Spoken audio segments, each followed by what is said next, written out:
Tweet کیا تھا قاضی فائز عیسیٰ کے نام کہ میں نے کہا آپ کا ہر دوسرا جملہ آئین اور قانون کا حوالہ ہوتا ہے، تو اسی آئین کی دوسری ترمیم میں لکھا ہوا ہے کہ قادیانی غیر مسلم ہے، تو اس کو بھی کوئی کوٹ کیا کریں۔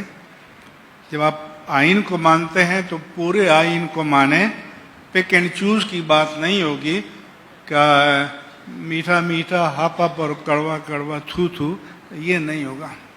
پھر ان کے سیکریٹری ہیں ڈاکٹر مشتاق احمد، انہوں نے اس ججمنٹ کے بارے میں مجھے بھیجا کہ اصل ایشو کیا تھا۔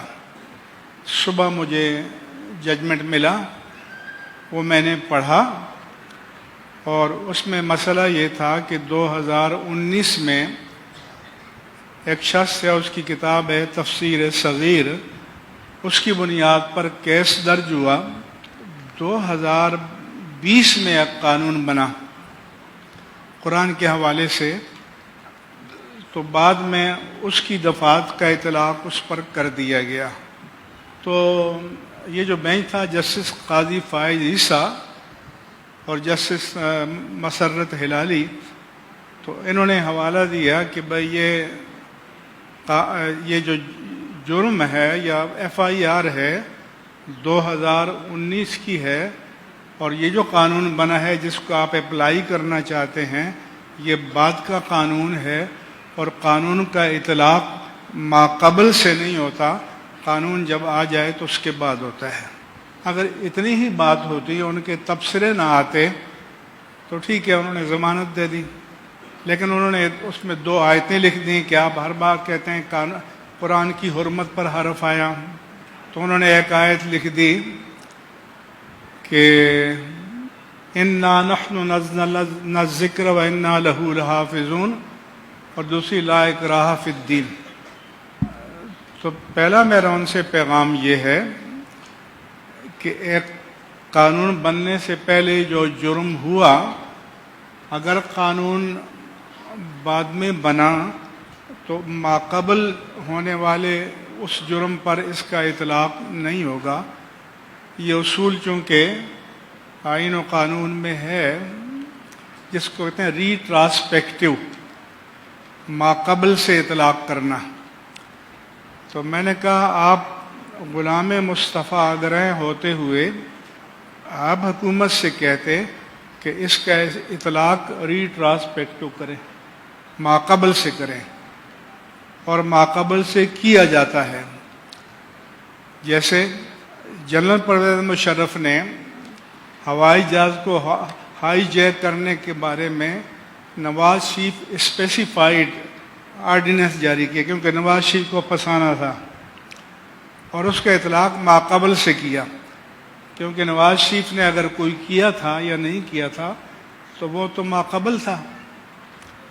یہ آرڈیننس بعد میں جاری ہوا، لیکن اس نے ماقبل پر اطلاق کیا، تو ایک مسلمان جج کو چاہیے کہ وہ حکومت وقت سے کہیں کہ اس کا اطلاق ماقبل سے کرے۔ نمبر 1 میرا یہ ہے۔ دوسرا یہ ہے کہ ایک جرم ہوتا ہے کہ وہ ہوا تھا، وہ اور اس کے اثرات ختم ہو گئے۔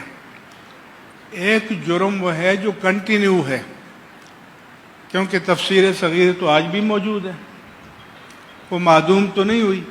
تو آپ اپنے لکھتے کہ اب آئندہ سے اس کی اشاعت کو بند کیا جائے اور جتنے نسخے موجود ہیں ان کو ضبط کر لیا جائے۔ اس طرح کا ان مسلمان ججوں نے کوئی فیصلے میں ذکر نہیں کیا، صرف اس کو ریلیف دینے پر ان کی نظر تھی۔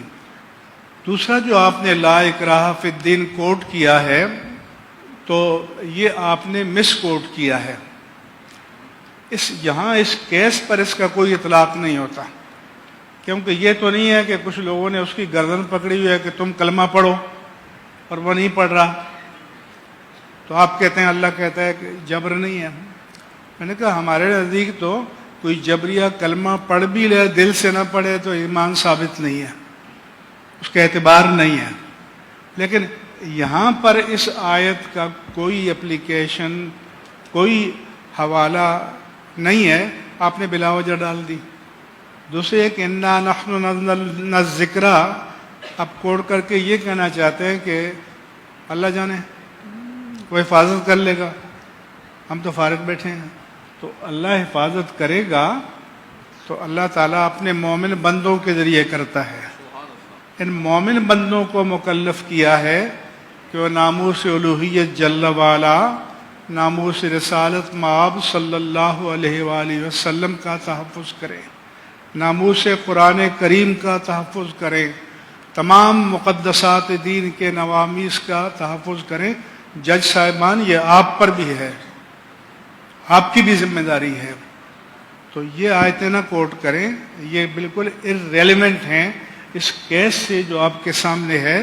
اور آپ کو یہ کہنا چاہیے تھا کہ اب میں آرڈر کرتا ہوں کہ اس کتاب کو فوراً بینڈ کیا جائے، اس کے نسخوں کو ضبط کیا جائے اور آئندہ اس کو شائع نہیں کیا جائے گا.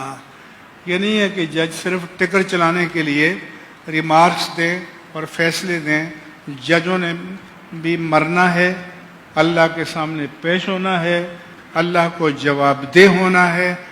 اور اگر ان کو اپنی ذمہ داری کے احساس نہیں تو ہم جیسے فقیروں کو، یہ میرے دائیں بائیں بیٹھے ہیں، ان کو یاد دلانا ہے کہ آپ کی ذمہ داری ہے اور آپ کو یہ کام کرنا چاہیے.